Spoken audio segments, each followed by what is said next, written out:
A former United Nations investigator is enjoying a peaceful morning with his wife Karen and their two daughters, Rachel and Connie. As they drive through the busy streets of Philadelphia, the day suddenly takes a terrifying turn. Sirens wail, helicopters roar overhead, and a massive explosion erupts nearby. What began as a normal morning spirals into complete chaos. In the blink of an eye, people begin attacking one another, biting, clawing, transforming. Gerry watches in horror as the infection spreads rapidly. Victims collapse, seize violently, and within 12 seconds, rise again as rabid, mindless creatures. The city is falling apart, and Gerry knows they need to get out fast. He leads his family through the panicked streets, dodging the infected and narrowly escaping disaster.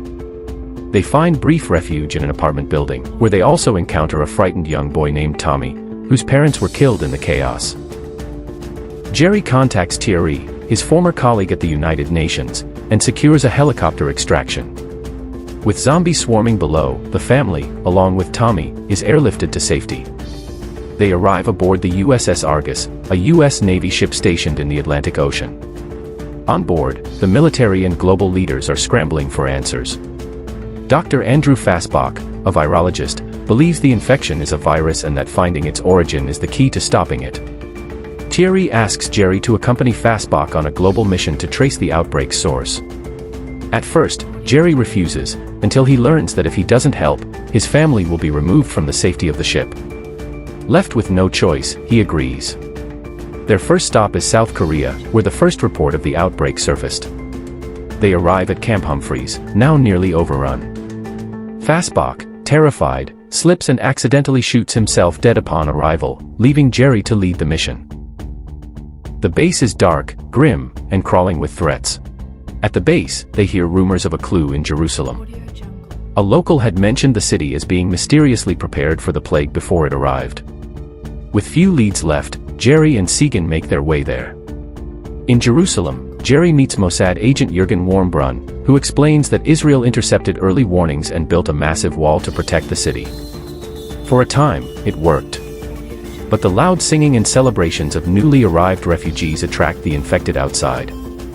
The undead, drawn by the noise, begin climbing the wall, creating a horrifying tower of bodies that eventually breaches the barrier. As the city falls into chaos, Gerry and Segen fight their way to safety and board a commercial flight headed for the World Health Organization facility in Cardiff. On board, Gerry reflects on what he's seen, something odd. The zombies seem to ignore certain people, the elderly, the weak, and the terminally ill. It sparks an idea. Mid-flight, another nightmare unfolds. A stowaway zombie reveals itself, and the infection spreads rapidly through the cabin. In a desperate move, Gerry detonates a grenade to blow open the plane's fuselage, sucking the infected out. The explosion saves them, but also crashes the plane. Gerry wakes up days later inside the Cardiff facility, severely wounded but alive. He explains his theory to the doctors: the infected avoid terminally ill people because they're bad hosts.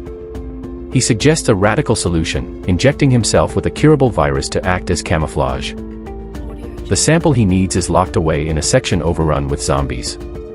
With Segen and a few WHO staff watching through security cameras, Gerry ventures in alone. He locates the samples, but on his way out, he's cornered by a zombie. With no other option, he injects himself with the virus and steps forward. The zombie sniffs, senses, and moves on. It worked. Gerry walks past the infected, unseen, untouched. He returns to the main lab, visibly weak but victorious. The team develops a vaccine-like version of the virus, allowing people to safely move among the infected without being attacked.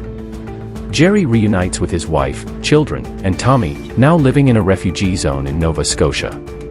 Using this new biological camouflage, soldiers begin reclaiming cities, rescuing survivors, and pushing the undead back. The world is still infested, but hope has returned. This isn't the end, not even close, but humanity finally has a fighting chance. So would you survive these zombies? Drop a comment below.